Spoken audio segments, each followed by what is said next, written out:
So welcome back, everybody. It's time to meet our community. The Hispanic business community here in Orange County. Powered by the Orange County Hispanic Chamber of Commerce and Orange County's only community radio station, OC Talk Radio. Streaming live from our studios here at the University of California, Irvine's Beale Applied Innovation Center. With a special episode today with some special friends and our special host, Ruben Franco. Hey, Ruben. Who'd you bring? Paul, how are you?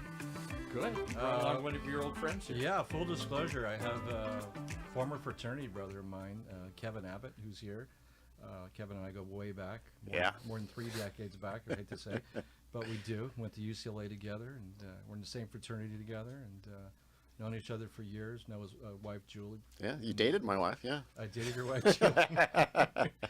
And I'm still here. That's how good a guy you are. That's how good a guy you are. Yeah, good a guy you are here after that happened. So. But thank you for being here. We appreciate it. My pleasure. And, this is our podcast that we bring out to our community. And, Kevin is a very famous showrunner, one of the top showrunners in all of TV. And we're all right, I'll take it. We're very fortunate to have him. And, we have a lot of students we work with throughout, all the universities here. And so they'll be glad to hear from you what you have to say about the industry and the business, and maybe some little advice too as well. So we look forward to the conversation. But what we'd like to start the podcast off with usually is just tell us a little bit about yourself and your family, and let everybody know who you are. Yeah, my name's Kevin Abbott, and I've been doing TV writing for 34 years now, 34 years. I started right out of college, basically 6 months out of college. Met my wife Julie at UCLA. We're both Bruins. We've been married for 35 years. Congratulations. Yeah, thank you.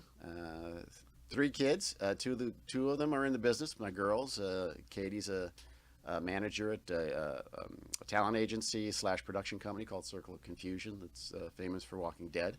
And my daughter Jessie is a development exec over at Capital Entertainment, which is a production company that does tons of TV shows. Their big one just now was Oprah Winfrey's Women of the Movement. No grandkids yet. I'd like to have grandkids. I'm pushing, but I've turned into that guy. Who just got married? Was it Jessie? Jessie just got married. Yeah, she got married just before COVID hit, October of 2019. Okay. So just before it hit, we got in under the wire. And I've been running TV shows now probably, I guess 95. I've been running various TV shows. It's been a wild ride. It's not something. We got to get them to list a couple of them here. We got to get them to rattle off some of the shows. Tell us a little. Recently, you worked. Obviously, you were the showrunner for Last Man Standing with Tim Allen. Yep, that Nancy was Travis and Hector Elizondo. Yeah, and just, fantastic. One of my favorite shows of all time, because I'll have to ask you this question just because politically Tim was a conservative. Yes. Right. Yes. And I think he is personally, but he is personally, yeah. But I mean, on the show, and he was. He didn't pull any punches on it. Yeah. And I got to tell you, one of the interesting things for me about doing that show was that angle on it, because I'm left of center. When Julie and I graduated, actually, one of us was a Republican, one of us was a Democrat. We couldn't remember which one was which because it used to be much closer. It used to be much closer, the parties. Yeah. And now they've, as everybody knows, they've gotten a little further apart. So going in, it was struggle is the wrong word.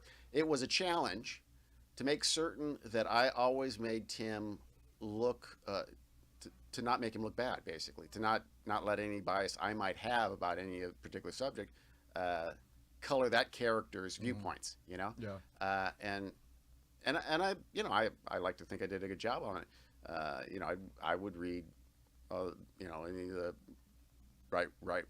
further right wing, websites, and I'd watch Fox News and whatnot just to kind of get a feel for what was being talked about and how certain people felt, and what I'd tell my writers all the time is, look, certain of the writers had a real problem with the character, and I'd say, you got to love the characters to write them. You got to love them, find something you love in the character, and build around that. Right. Because if you don't like the character, that's going to come out. It's going to come out in your writing. Right. So you got to actually like the character, and hopefully you love him. And I loved that character, and that character was Tim and Tim. I love Tim too.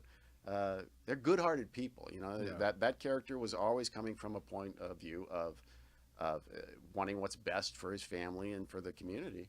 And I didn't find it difficult to write that character at all. A lot of it was just kind of, we viewed it as Tim was a traditionalist, is how we kind of called it, which is, he's not against change, he's not against doing things differently, but he just wants to pump the brakes a little bit because of the law of unintended consequences. You never know what's going to happen, right? And we'd get to do the law of unintended consequences of what happened with these things. It was. I really enjoyed that time. I really enjoyed that time with Tim. He is one of those guys that has whatever that it thing is. I used to go in with Tim because, if he was just kind of flat or a little down and show night or trying to remember his lines, I'd tell him, well, say it however you'd want to say it, unless it was a word-specific joke, which I tried to keep away from Tim, because he didn't memorize his lines too well. But I'd say, say it how it's going to come out of your mouth, because I want it to feel natural. I don't want you remembering your lines, and I want you coming out because I said, I need the twinkle, Tim. I said, you're a really good actor, right? I said, but there's 10,000 really good actors in Hollywood. I need the star, because there's very few of those, and you're a star when you twinkle, when you turn it on, when you're in the moment, when you're feeling it and having fun with it. That's what I need. And he would bring it, man. And he did have the twinkle. He absolutely had the twinkle. Same with I was on Roseanne for a couple of years, and Roseanne, for as difficult as she could be, had the twinkle. She had that thing, whatever it is that just makes you look at these people. I had my showrunner on the show, Rob Elam, who was great. He used to say that what stars have, the quality that they have, is they can make you. It's like a baby, a newborn. They can make you feel whatever emotion they're feeling. If they're overjoyed and happy, then you're happy. It just makes you feel happy. If they're crying, you are going to cry. If they're angry, it's going to make you angry. They have that ability to kind of make you feel that way, And I think that's true. Can I tell a quick Roseanne story? Sure, absolutely. So we were, it was the second season, and Roseanne had she'd come in at the beginning of the season and say, I want to do a show about racism, or, I want to do a show about whatever, we'd have to come up with something. And usually it was always about more challenging subjects. But this one, she comes in and she says, I want to do a show about abortion. And we're like, I want my character to have an abortion. And we're like, And we'd spent the previous season trying to get that character pregnant. So we sit down and we try to break a story. How can we justify this character who's just spent a year trying to get pregnant having an abortion? Right. And we failed. We absolutely failed. So we had to go out to her house in Brentwood. We're supposed to pitch her the stories, Rob, me, and two of the other writers. And we get out there, and we're basically all going, okay, just before we go in, said, look, we're probably going to get fired today because we have to tell her we can't do this. But we all agree we can't do this, right? We can't have this character have an abortion. We're like, yeah, we all agree. We all agree. So we go in the house. She lets us in. Just as she lets us in, come on in. We got some muffins and stuff in here. Just as she comes in, her daughter that she gave up for adoption, Brandy, and had just rediscovered that summer, and she's staying with him. She comes in the back door, and she's clearly been out all night. And she and Roseanne start screaming at each other. Where you been, you bleep and bleep, and shut up, you, and just screaming. Brandy storms off, and then we're like, oh man, we're gonna tell Roseanne we can't do this right now. And she said, all right, come on in. We go sit down. Rob hems and haws for like 5 minutes and finally says, we just can't figure out how to do this. And she goes, didn't I tell you I don't want to do the abortion anymore? They shot that abortion doctor in Iowa. I don't want that to happen to me. Oh my God. We're like, really? She goes, yeah, have Darlene have an abortion. Holy cow. Yeah. But you know what? She had that star thing. We walked out of there. The point of that was we walked out. And we were just swapping stories at that point with Roseanne, and we walked out so happy and so like, that was great. And we got outside and it was like, I feel dirty. We were so convinced she was going to be awful, and now she's got us. She got us back, and we're backing her. I love this woman. She just had that power, and Tim had the power too. Oh yeah, absolutely. He always says it's so funny because he was telling me, you know, two of his most iconic roles are Santa Claus and Buzz Lightyear. You know, and he always gets requests. Can you send a message, you know, voicemail as Buzz Lightyear or something like that? And he'll do it. I mean, he, again, really good guy. But he doesn't particularly like children. You know, he doesn't. You know, he doesn't. You know, he doesn't like the social interaction. He doesn't like other people's kids that much. And he, of course, he plays two characters that he is going to get approached by kids all the time, absolutely. all the time. Yeah. So, and you know, to his credit, he never takes it out on them. He goes, I hate that. Yeah, I was just watching the Santa Claus the other because it's been on every night for the last 5 weeks. Or Exactly whatever. right. And he kneels down to this little girl who thinks he's Santa Claus, but nobody else, because he doesn't look like Santa Claus. Right. And it's a very warm. It's one of the best moments in the movie. Yeah. And you go, oh wow, that's Yeah. But it's interesting that you say that in real life. He's not really. Well, you know, again, with other people's kids, you know, it's funny. He really, with the actresses on the show who played his daughters, he really took kind of like he felt very much the father figure to them. Sure. And when we'd do a scene where, you know, he'd have some emotional scene with, say, you know, Caitlin Dever, phenomenal. Great young actors. Yeah, you know, they would move me to tears, man. They would really connect, you know, and because he felt that way about him, and he could convey that, you know. He really, you know, he was kind of devastated when the show ended. I mean, we were on for 10 seasons. That's forever. I don't know if shows are going to do that anymore in the streaming world, but you know, he's like, I don't know what I'm going to do. I mean, I love coming in here and being here, and yeah, I mean, it's like, well, sorry, Tim. I'll work with you again if you got something going, but you know, he just forms those connections with people. There was a really good guy there. I mean, I got to tell you. I mean, well, he definitely comes across, you know, on screen that he's just he's one of the funniest men I've ever seen on TV and movies. And there's a lot of people out there that come across great people who really aren't. Yeah, Paul and I were talking about that earlier, but yeah. I mean, and that's. I'd almost say more. I always tell people, don't meet the people you really love, that you admire, because they're gonna let you down most of the time. Yeah, that's true. I think you're right. Well, you were talking about, you know, comedies, and you know,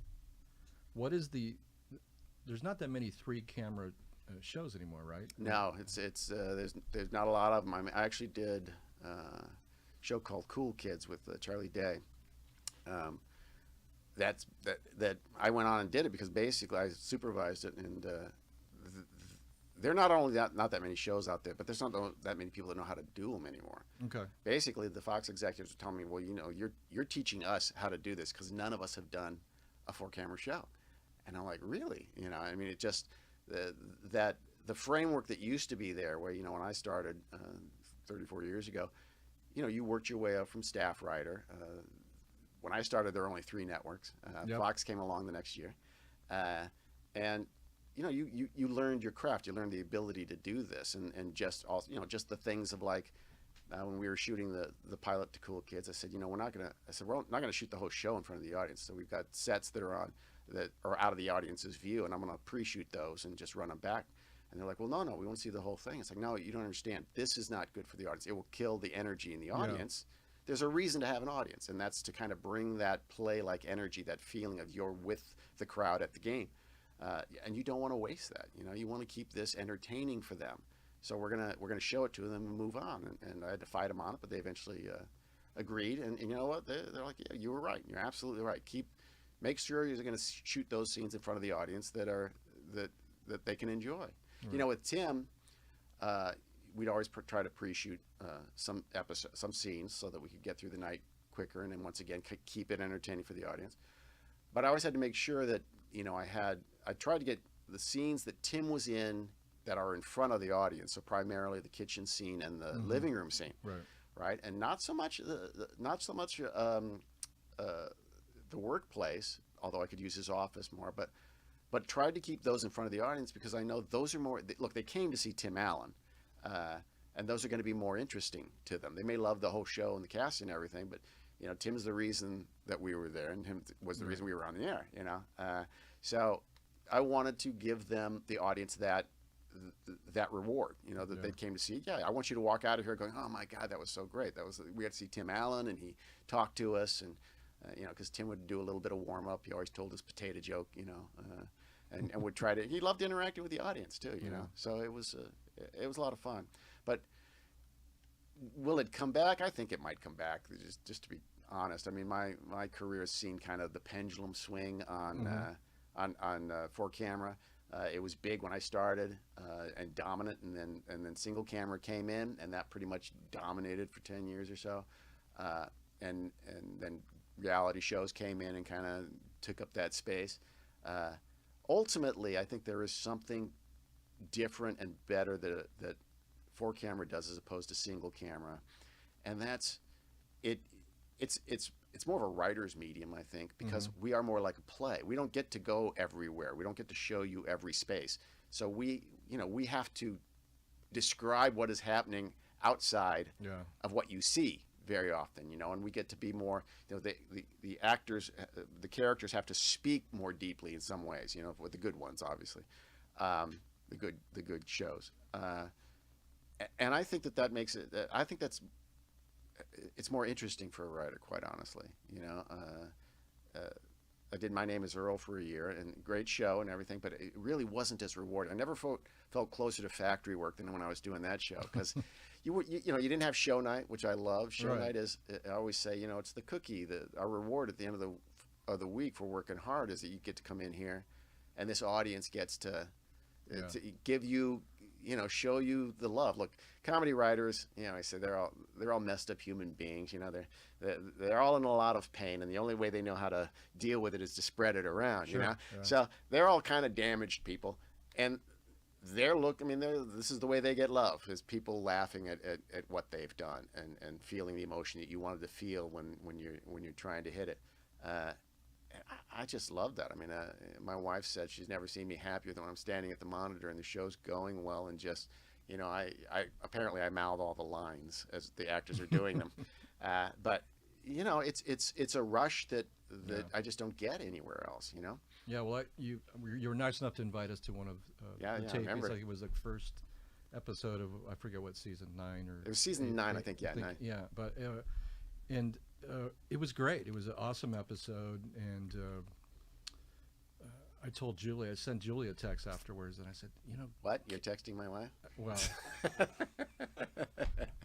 there you go again. Ah, man. There you go.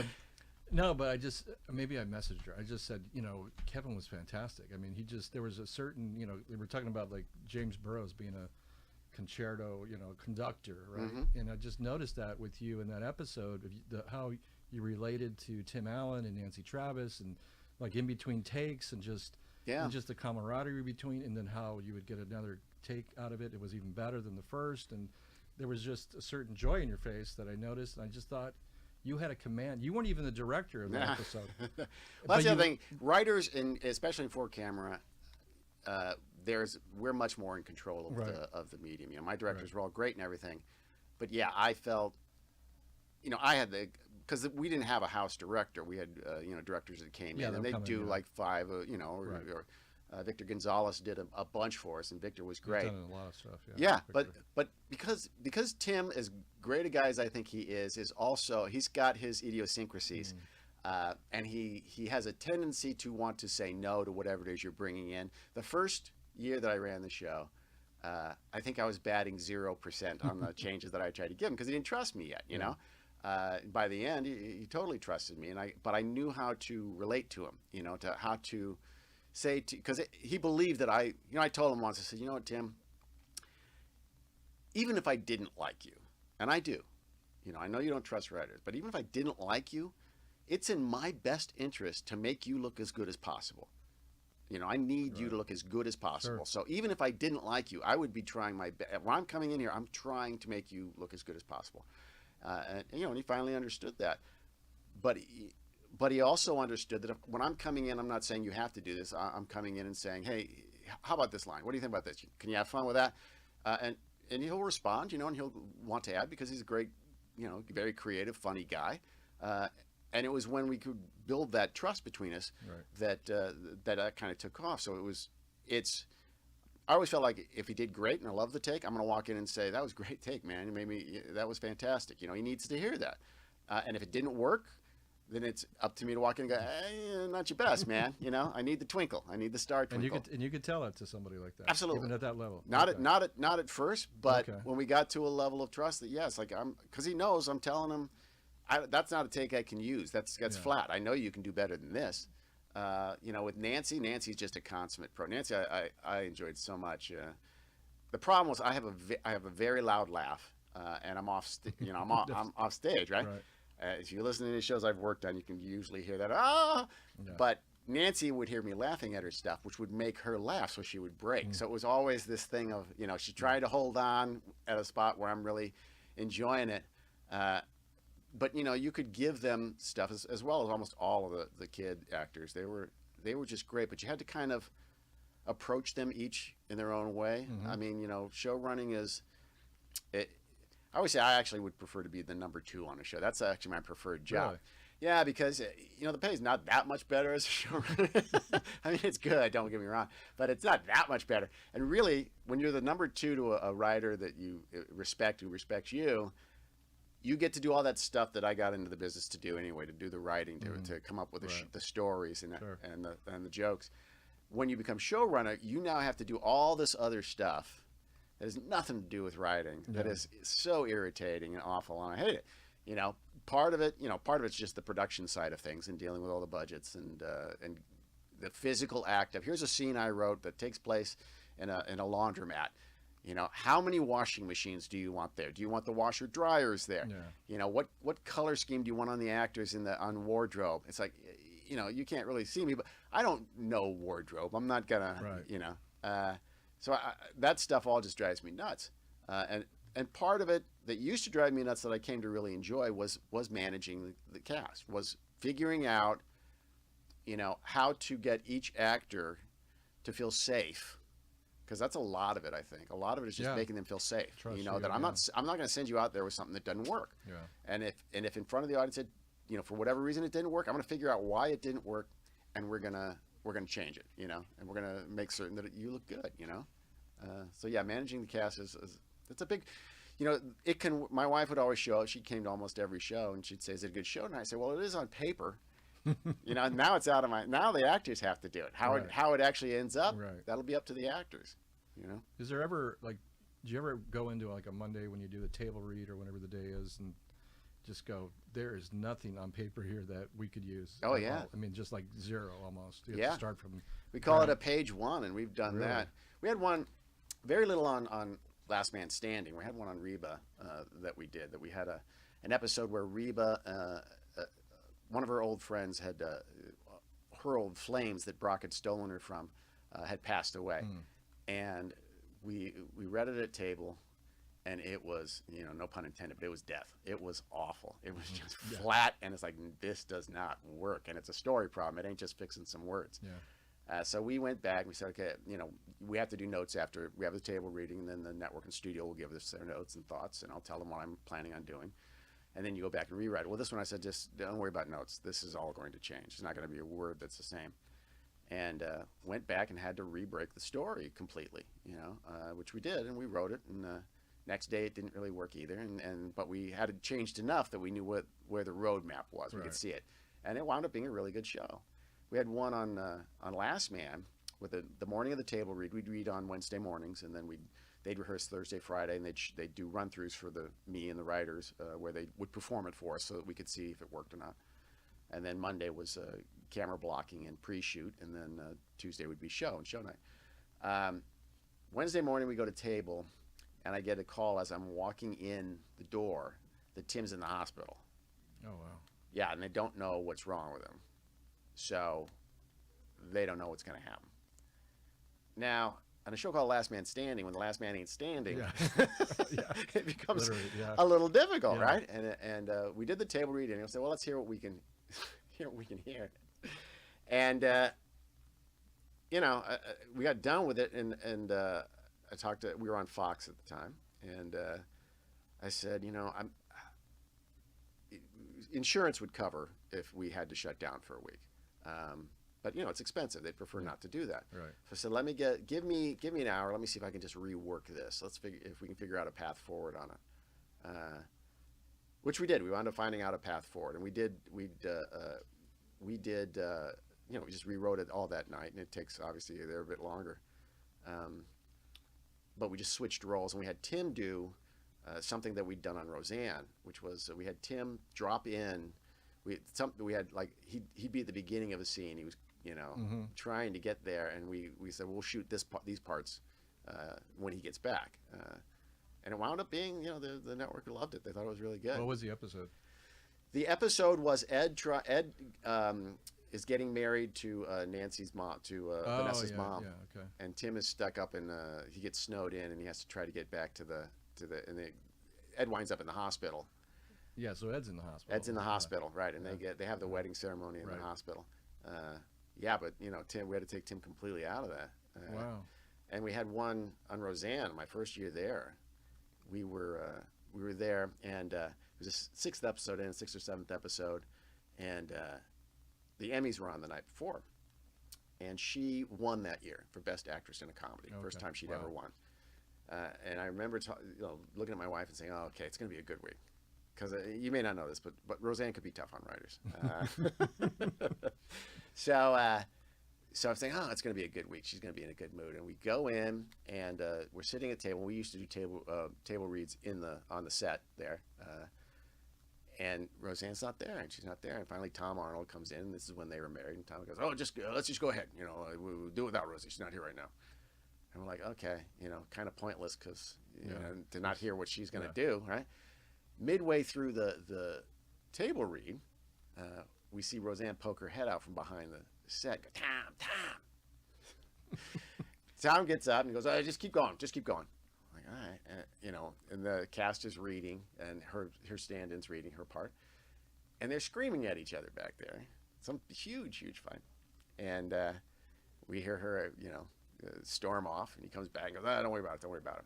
So we go back to the writers' room. We're like, "Okay, well, what are we gonna do? How are we gonna rewrite this?" And Rob gets a call, and he comes back in, and he says, "Everybody, but Kevin and Miriam and Eric, go home, and I'll call you and let you know what's going on for the week."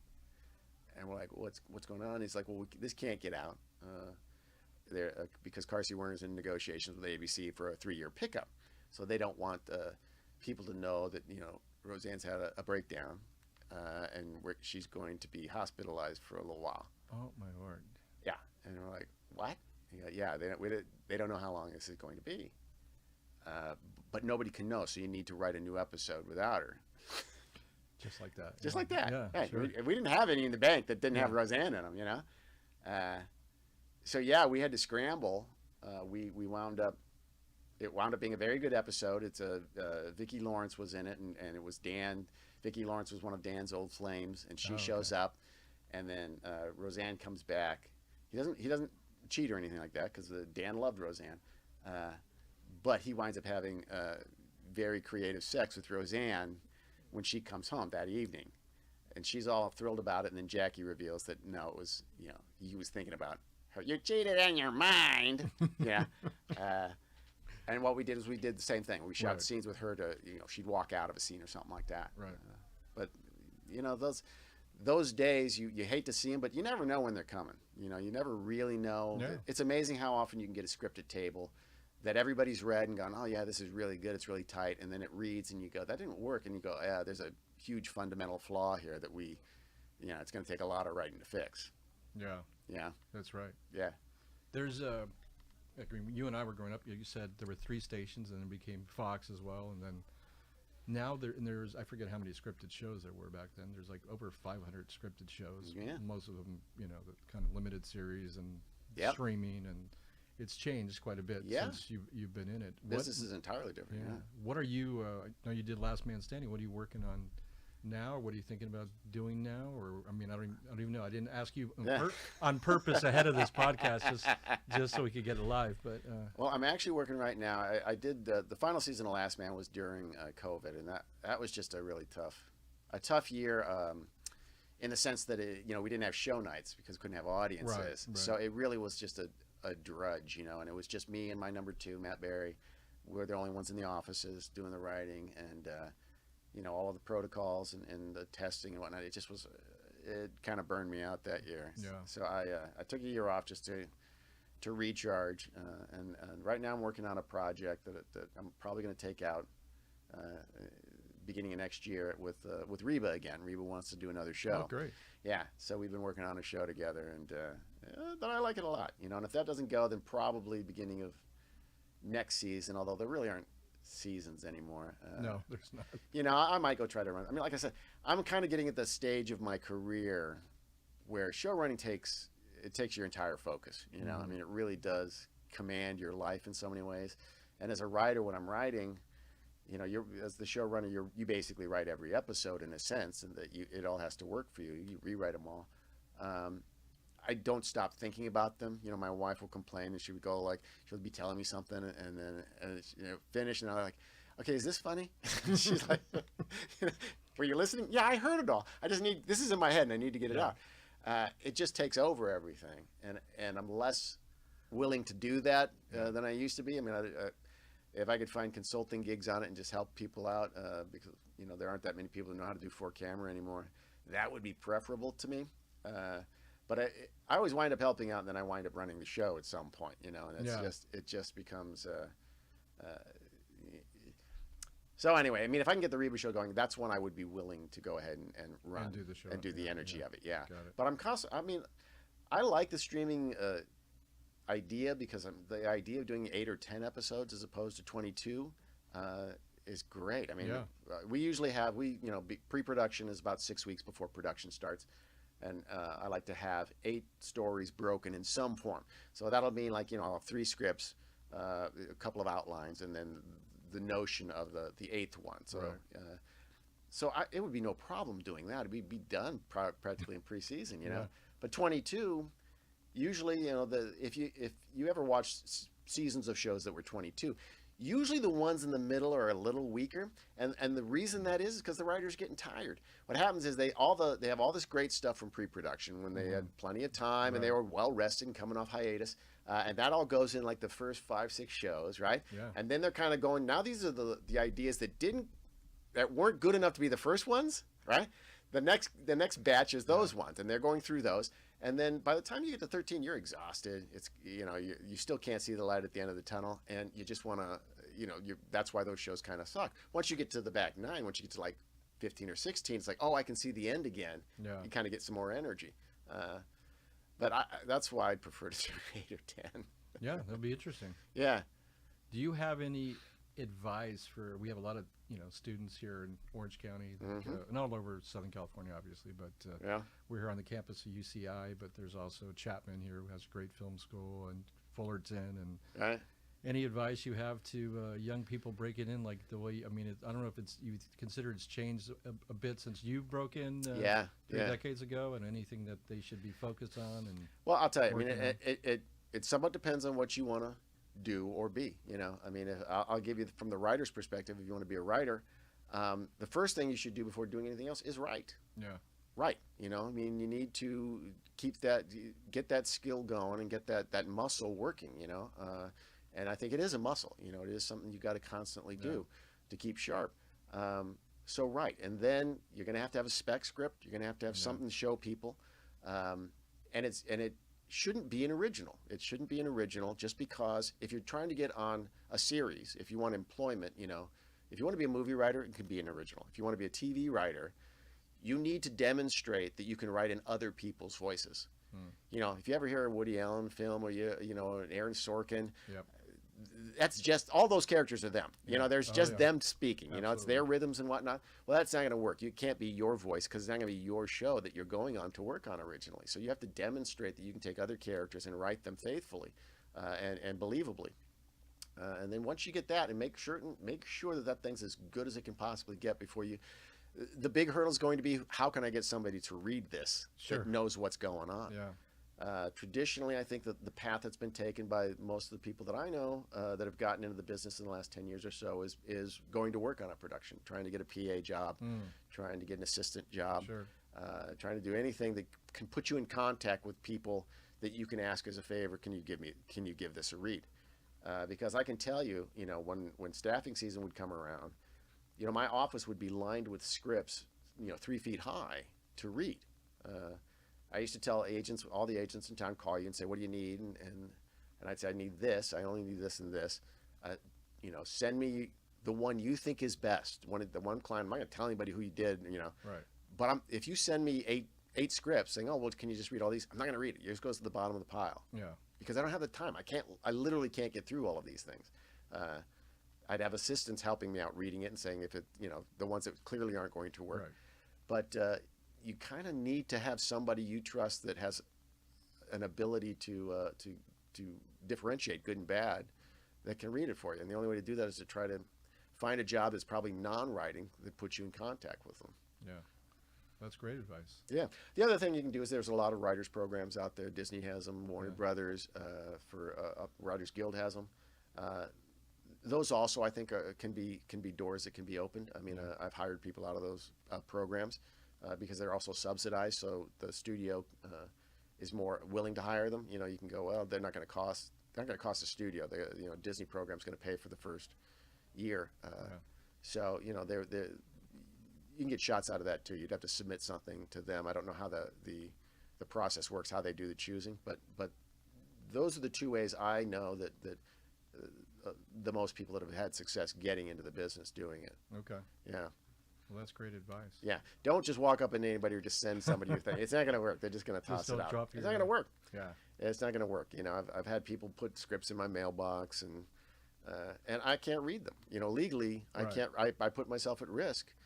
And the upside of the chances of that script being so brilliant that I have to have this person. It just I'm not going to take that chance. Yeah. That's right. Yeah. Well, Kevin, we appreciate you being here. I mean, this went by really fast. Unfortunately, Man, I can talk a lot, can't I? For you're a writer, I can talk a lot. You can talk a lot. That's right. Writers are usually. Yeah, you could go sit me in my office alone and let me brood for a while. Yeah. Well, I mean, it was great catching up with you two personally, since you and I've known each other for a long time. Long time. Appreciate you being on and admired the success you've had. I mean, because I remember you when you were in school. So. Yeah. Nobody saw it coming. Nobody saw it coming. We didn't see that. Wow. What the hell? But it means anybody can make it. That's true. That is true. But I'm inspiration for millions. You are inspiration for millions. No, but you've done a great job, and I have seen your work, and you definitely are. From what I've seen, my limited knowledge, you're one of the top showrunners I've seen out there. So thank you, Ruben. I appreciate it, man. Appreciate you doing that, and look forward to your next adventure here. Thank you much, buddy. Because you make me laugh. Thanks, bud. Appreciate it. Thank you. Thanks for being on. My pleasure. Thank you, everybody, for being on our community show. We appreciate it.